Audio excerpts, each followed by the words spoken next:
열왕기하 9장 1절부터 13절 말씀 같이 합니다. 선자 엘리사가 선자의 생도 중 하나를 불러 이르되 너는 허리를 동이고 이 기름병을 손에 가지고 길랄 아못으로 가라. 거기 이르거든 님시의 손자 여호사밧의 아들 예후를 찾아 들어가서 그 형제 중에서 일어나게 하고 데리고 골방으로 들어가서 기름병을 가지고 그 머리에 부으며 이르기를 여호와의 말씀이 내가 내게 기름을 부어 이스라엘 왕을 삼노라 하셨느니라 하고 곧 문을 열고 도망하되 지체치 말지니라. 그 소년 곧 소년 선지자가 드디어 길랄 아못으로 가니라. 저가 이르러 보니 군대 장관들이 앉았는지라. 소년이 가로되 장관이여 내가 당신에게 할 말씀이 있나이다. 예후가 가로되 우리 모든 사람 중에 뒤게 하려느냐.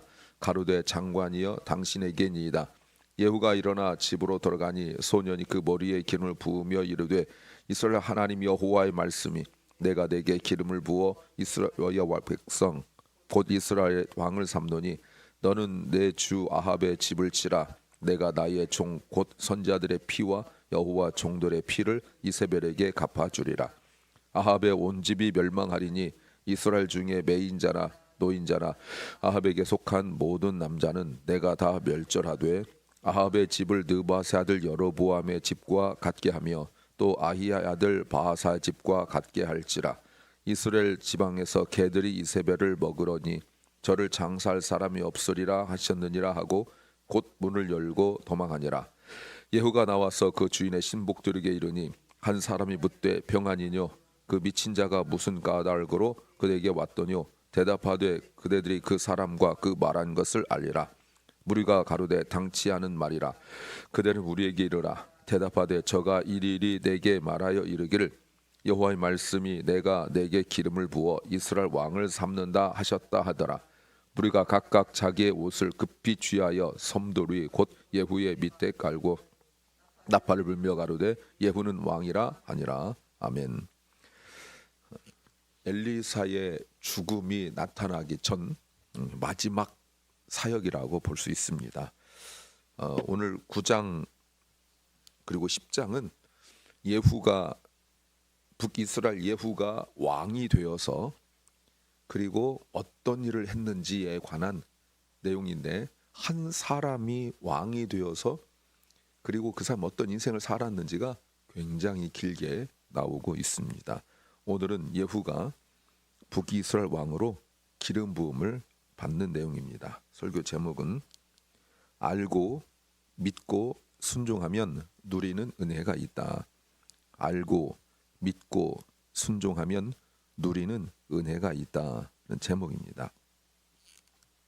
우리가 은혜를 받고 싶은데 물론 전혀 예상하지 못한 때, 전혀 내 이해력이 넘어설 때, 내 생각과 판단을 넘어설 때 은혜가 있습니다. 그러나 보통 우리가 알고 믿고 순종할 때 누리는 은혜가 오래 가는 법입니다. 사실 그리스도인들이 많은 성도들이 여러 가지 은혜를 받았지만 곧 잊어버리고 어제 말씀드린 것처럼 자기가 중심이 되고 이렇게 하는 것은 알고 믿고 그 순종하는 그 과정이 많이 생략된 채로 그저 받은 은혜이기 때문에 그럴 때가 많아요. 무엇을 알아야 될까요? 첫째는 하나님의 뜻은 시간이 가도 이루어진다는 겁니다. 어제 본문에서 남유다 왕 이야기가 나오고 오늘 다시 엘리사 이야기예요. 근데 어떻게 시작하냐면 엘리사가 갑자기 선지 생도 중에 한 사람을 택하여서 사명을 줍니다. 그게 뭐냐면 예후를 찾아가 왕으로 위임하라 이런 겁니다. 몇 가지 이야기가 있죠. 어떻게 되냐면 열왕기상 19장 말씀에 15절부터 17절 말씀에 보면 이때 하나님께서 엘리야에게 주신 말씀이거든요. 엘리야가 이세벨이 죽인다는 말을 듣고 낙심하여서 그 로뎀나무 광야에 있는 로뎀나무 그늘 밑에 누워서 죽기를 구하였을 때에 하나님께서 엘리야에게 주신 말씀이에요. 언제예요? 수십 년 전이죠.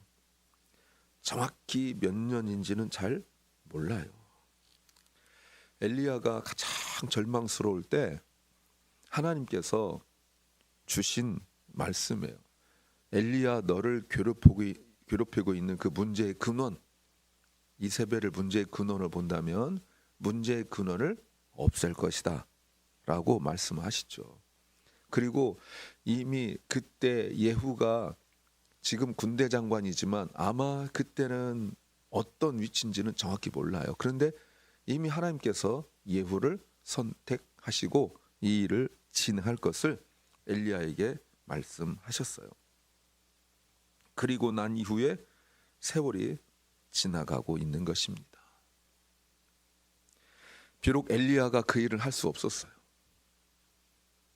그런데 엘리야는 엘리사에게 그 사명을 전달했어요. 그리고 엘리사는 이 일을 순종하는 겁니다. 그리고 아까 말씀드렸지만, 설교 처음에 말씀드렸지만, 이제 엘리사가 곧 한 번 더 나오는데 그때는 죽음을 목전에 둔, 죽음을 눈앞에 둔 그런 상황이라면 지금 엘리사의 그 상황은 많이 육신적으로 나이가 많이 드신 아마 그런 상태일 수도 있어요. 그렇게 본다면 엘리사가 막 펄펄 나를 때 있었잖아요. 그때가 아니라 엘리사 인생의 거의 마지막 때 이 일을 엘리사가 순종합니다. 물론 그 전에도 할 수 있었겠지만 하나님의 때가 있는 거예요. 왜요? 예후가 그 정도 위치에 가야 되기 때문에 그런 거예요. 놀라운 일이죠. 여러분, 엘리사는 자신의 사명, 하나님의 계획을, 하나님의 말씀을 잊지 않았어요. 그래서 의도적인 표현일 수 있는데 1절에 엘리사를 선지자 엘리사라고 말합니다. 지금까지는 엘리사의 이름이 따로 나오지 않더라도 하나님의 사람이었었어요. 어느 자리서든지 하나님의 사람 또는 엘리사 이렇게만 나왔는데 오늘 의도적으로 선지자 엘리사라고 말하고 있습니다. 왜냐하면 왕을 세우는 일이기 때문에 그런 거죠. 우리가 분명히 깨달아야 될 것은 하나님의 뜻을 알아야 된다는 겁니다. 하나님의 뜻은 아무리 시간이 흐르고 세월이 가도 반드시 순종하는 사람에 의하여 이루어지는 법입니다. 두 번째는 의욕이 아니라 순종이어야 한다는 겁니다. 자, 오늘 선지자 엘리사가 선지 생도 중 하나를 불러 말을 합니다. 어떤 말을 하냐면 예후를 찾아가라. 그리고 내가 너에게 시킨 말만 해라. 그리고 다른 사람 누구도 만나지 마라. 그리고 바로 돌아와라. 도망하라는 뜻이죠. 어려운 내용은 아니에요. 지금 말한 내용들 보면 어려운 내용들 아니에요. 그런데 결코 쉬운 내용도 아닙니다. 왜 그렇습니까? 지금 이 시대가 아합의 아들에 의하여 통치되던 때예요. 아직 이세벨이 살아있던 때예요. 그런데 하나님의 그 선지자의 생도라는 이름하에 어디 가서 무슨 사역을 한다는 것은 사실은 생명을 내놓는 일이라고 말할 수 있습니다. 더군다나 지금 왕이 어떤 상태입니까?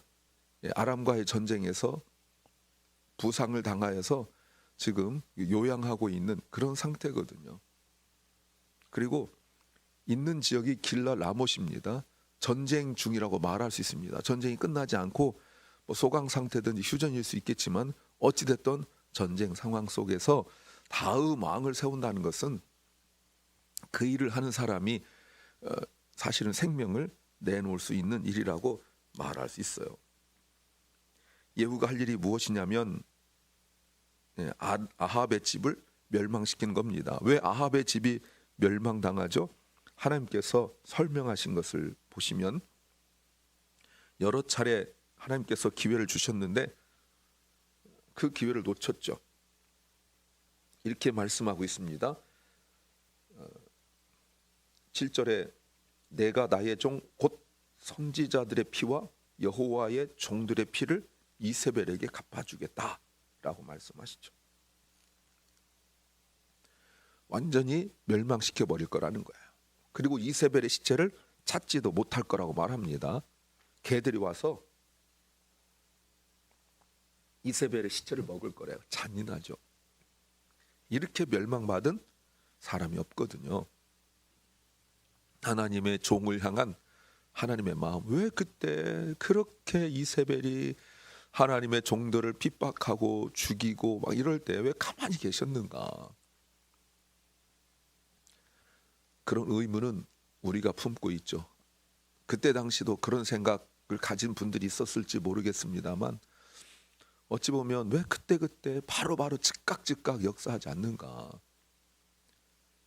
엘리야도 도망을 가야 되고 하는 막 이런 상황들 속에서 우리 앞에서 보셨지만, 왕은 기껏 한다는 말이 엘리사의 목이 머리에 붙어 있으면, 몸에 붙어 있으면 하나님 나에게 저주를 내리기 원한다. 암살자를 보내고, 그리고도 부족해서 자기가 직접 와서 죽이려 하고, 이런 분위기 속에 주의 종들이 있었단 말이에요. 그런데 이제 때가 되어서 그것을 갚아주려 하죠. 그런데 4절 말씀에서 보시면 그 소년, 곧 소년 선지자라고 강조합니다. 영맨이죠. 왜 이렇게 강조할까요? 진짜 어린 나이일 수도 있지만 사실 소년을 강조한 것은 엘리사가 볼 때 가장 적합한 사람을 뽑았을 거예요.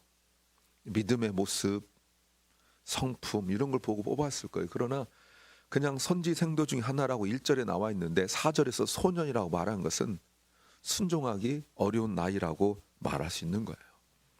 왜 그렇습니까? 여러분, 이 나이는 순종하기가 쉽지 않아요. 이 나이는 자기 열정, 자기 의혹, 자기 감정이 앞설 수 있는 나이이기 때문에 그래요. 그리고 이 소년이란 나이는 자신을 드러내고 싶은 나이이기도 해요. 우리가 육체적으로 소년뿐만 아니라 영적으로 소년인 사람들, 즉 아직 이렇게 성숙의 자리로 들어가지 못한 사람들은 모든 일들 속에 자기를 드러내길 원하거든요. 수십 년 전에 한 얘기뿐만 아니라 근래 있었던 것도 늘 자기가 드러나길 원해요. 그런데 그 소년은 보십시오.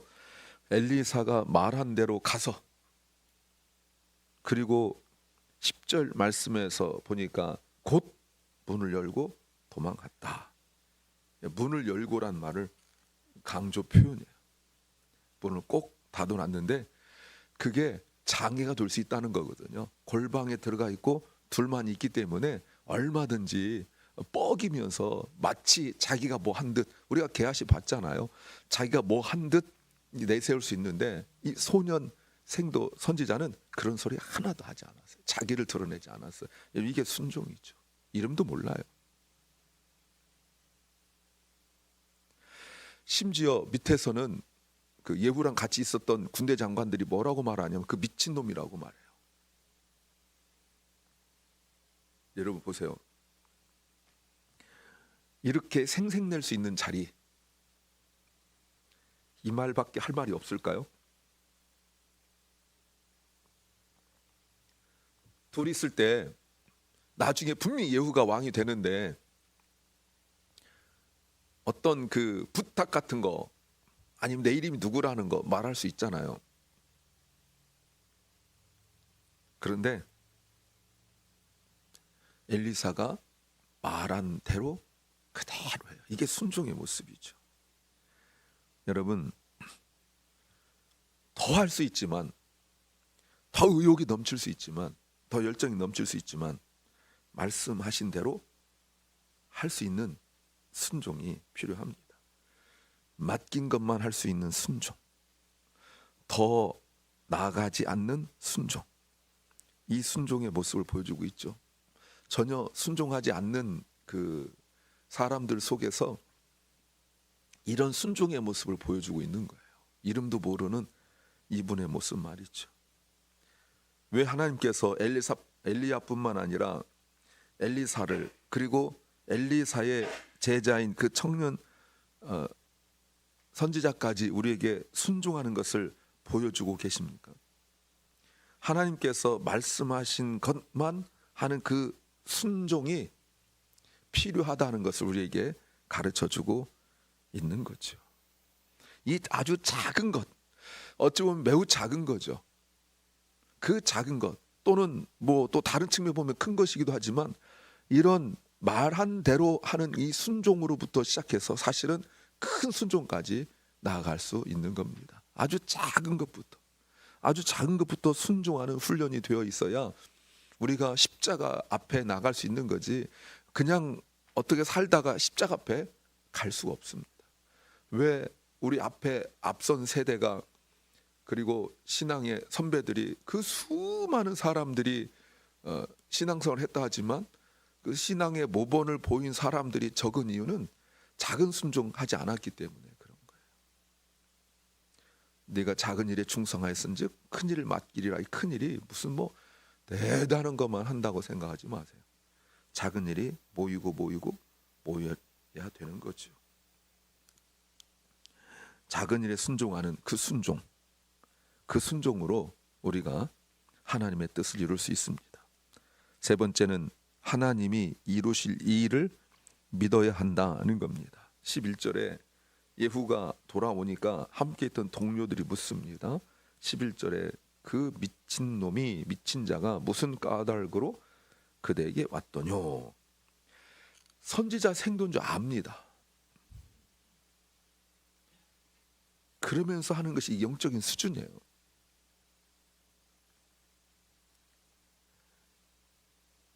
여러분이 보세요. 이런 식으로 말하는 사람을 하나님은 사용하지 않으세요. 예후가 대답합니다. 11절 이렇게 대답해요. 대답하되 그대들이 그 사람과 그 말한 것을 알리라. 여러분, 이 말이 무슨 말이죠? 그 사람이 그 말한 것을 알리라. 심드렁하게 얘기한 거예요. 심드렁하게. 감격의 모습이 없습니다. 그런데 12절에서 말하기를 여호와의 말씀이 내가 내게 기름 부어 이스라엘 왕을 삼는다 하셨다라고 말합니다. 별 기대가 없는 말이에요. 앞에 11절과 연관시켜 본다면 벅참도 없고 감동도 없어요. 그리고 하나님께서 예후를 통하여 하실 일이 있었잖아요. 이세벨과 그 하는 일들 속에서 잘못된 것, 그 후손들까지 멸망시키는 그 집안을 멸망시키는 것이 하나님께서 맡기신 단 하나의 사명이었거든요. 왕을 세우신 이유였거든요. 그런데 그 말을 하지 않습니다. 그러면 지혜롭기 때문에 그런가? 아니요. 지혜롭기 때문에 그런 것이 아니라 이 일에 대하여 그런 큰 감동이 없기 때문에 그런 거예요. 그런데 오히려 함께 있던 사람들이 13절에 어떻게 이렇게 반역을 일으키려 하느냐라고 하지 않고 갑자기 같이 있었던 사람들이 왕으로 환영합니다. 무릎을 꿇고 그리고 선포를 해요. 반역인데 말이죠. 예후가 어떤 자격이 있습니까? 없습니다. 예후가 왕이 되려 했을까요? 전체적 맥락에 보면 그런 것 같진 않아요. 하나님께서 일방적으로 선택하셨고 그리고 이 일을 맡기셨어요. 예후가 무슨 주목할 만한 대단한 일을 했을까? 그것도 드러나지 않아요. 예후가 뭔가 해서 업적을 남기기도 전에 이미 그 수십 년 전에 하나님께서 엘리야를 통하여 말씀하신 것이 이제 엘리사의 때가 되어서 성취되는 것입니다. 그렇다면 과거의 그의 모습에서 그가 왕이 될 어떤 자격과 조건을 찾는다면 없습니다. 현재 모습에서도 예후가 왕이 될 자격과 조건을 찾는다면 없습니다. 그럼 뭘까요? 앞으로의 모습이에요. 앞으로의 모습. 이게 매우 중요합니다. 여러분, 이제는 예후가 여기에 순종한 일만 남았죠. 우리도 마찬가지예요. 우리가 다른 사람 볼 때 또는 나를 볼 때 왜 하나님이 저 사람을 또는 나를 선택했을까? 왜 하나님께서 나에게 이런 일을 맡기셨을까? 과거를 보면 내가 그럴 만한 자격이 없죠. 현재 모습 속에도 없죠. 그런데 하나님께서 나에게 일을 맡기셨다면 앞으로의 모습입니다. 종종 우리가 어떤 사람을 일을 맡길 때 항상 우리는 그 미래 모습을 못 보고 항상 현재와 과거 모습 봅니다. 저 사람이 이런 일이 있으니까 데이터나 경험이나 이걸 가지고 이 사람에게 어떤 일을 맡기려고 하죠. 대부분 실패합니다. 하나님이 우리에게 또는 누군가에게 일을 맡기셨을 때 과거에서 근거를 찾지 않아요. 하나님께 쓰임받았던 많은 사람, 물론 뛰어난 능력이 있던 사람도 있습니다. 삼손이 이런 사람들은 분명히 객관적으로 인정받는 사람이었어요. 그러나 다윗이 되었던 삼갈이 되었던 이런 사람들 보면 어떤 자격 조건이 없어요. 사무엘하 7장에서도 하나님께서 다윗과 언약을 세우실 때 다윗이 나단 선지자를 통하여 그 언약의 말씀을 듣고 여호와 앞에 가서 앉아 가로되 내가 누구간데라고 말해요. 마지막에 다윗이 세상을 떠나기 전에 마지막 고별 그 연설을 할 때 자기가 자격이 없었는데 이렇게 내가 왕이 되었다 이런 얘기 하거든요. 그러니까 아무리 찾아봐도 그때 그 당시 현재와 과거에서는 자격을 찾을 수 없어요. 미래의 모습이에요. 그래서 우리가 하나님께 선택받고 일을 맡기셨을 때는 과거에 내가 잘해서라고 생각하면 안 돼요. 앞으로 할 일들 속에서 우리가 그 일을 감당할 수 있어야 되는 것입니다. 여러분, 적용적으로 본다면 하나님께서 예후를 선택하신 이유가 무엇입니까? 악의 세력을 없애는 거죠. 이세벨이라는 그 악의 세력, 아합의 요소를 없애는 것이 매우 중요합니다. 7절 하반절이죠. 그렇다면 하나님께서 나를 선택하셨다면 그 일이 뭘까요? 우리가 종종 어떤 일을 누구에게 맡길 때 이때 우리가 종종 생각하는 것이 내가 맡았던 어떤 단체, 그룹 이런 거 더 잘 될 것을 우리가 생각해서 일을 맡깁니다. 회사입니까? 이게 무슨 세상 단체입니까? 거긴 맞아요. 앞으로 잘 될 것 뽑고 지금까지 잘한 사람 뽑아요. 그러나 교회는 그렇지 않습니다. 교회는 예후를 뽑았던 것처럼 악의 요소를 제거하는 게 가장 첫 번째. 내 속에서 그리고 내가 맡은 속에서 악의 요소를 제거하는 것이 가장 중요한 거예요. 엘리야가 순종하고 엘리사가 순종하고 엘리사의 제자가 순종했다면 이제는 예후만 순종하면 됩니다. 그러면서 우리에게 알게 하시는 가장 중요한 게 뭡니까? 나라가 바뀌고 지배자가 바뀌고 통치자가 바뀐다 할지라도 하나님께서 다스리신다. 우리가 이걸 알고 믿고 순종하면 있는 넘치는 은혜가 있을 줄 믿습니다. 기도합니다. 주님, 하나님께서 하시는 일 알고 믿고 순종함으로 누리는 은혜를 우리가 누리게 하여 주시옵소서. 사랑 결란과 우리 자녀들이 하나님을 더 알고 하나님을 더 믿고 그리고 순종하며 누리는 은혜를 마음껏 풍성하게 누리게 하옵소서. 오늘도 병중에 있는 연약한 성도들을 주께서 긍휼히 불쌍히 여겨주시고 새 힘을 주시옵소서. 오늘 하루를 우리에게 주신 주님 말씀을 진실하게 진심으로 읽고 깨닫고 또 묵상하여 하나님의 음성을 듣게 하여 주시옵소서. 오늘 하루가 주님 주시는 위로와 평안의 하루가 되게 하여 주시고 하나님 내 삶을 향한 나에게 직분을 맡기시고 나에게 직임을 맡기신 그 이유를 우리가 순종하며 또 깨닫게 하여 주시옵소서. 예수님 이름으로 기도하옵나이다. 아멘. 하늘에 계신 우리 아버지여 이름이 거룩히 여김을 받으시오며 나라 임하옵시며 뜻이 하늘에서 이룬 것 같이 땅에서도 이루어지이다. 오늘날 우리에게 일용할 양식을 주옵시고 우리가 무리에게 죄 지은 자를 사하여 준 것 같이 우리 죄를 사하여 주옵시고 우리를 시험에 들게 하지 마옵시고 다만 악에서 구하옵소서. 대개 나라와 권세와 영광이 아버지께 영원히 싸움나니이다. 아멘.